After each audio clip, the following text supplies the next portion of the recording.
Zanjo ni prostora, ne zato, ker ne bi zmogla, ampak zato, ker bi bilo z njenim vozičkom preveč dela.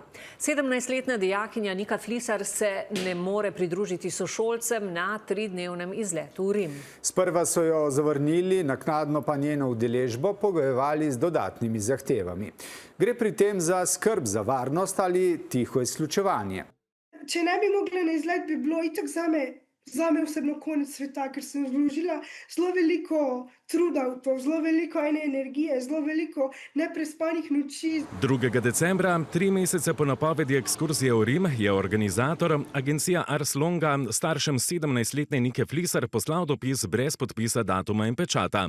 V njem je dijakinjo označil kot XY ter zapisal, da se izleta v Rim zaradi invalidnega vozička ne more udeležiti, saj naj bi intenziven program in razmere na terenu onemogočale njeno vključitev. Takrat me je to razčlovečilo. Jaz sem se počutila kot nahrbtnik, kot da nimam imena in priimka, kot da sem sam črka na papirju, kot da ne obstajam. Rad bi rekel, da gre tukaj v našem primeru za nadstandardno ekskurzijo.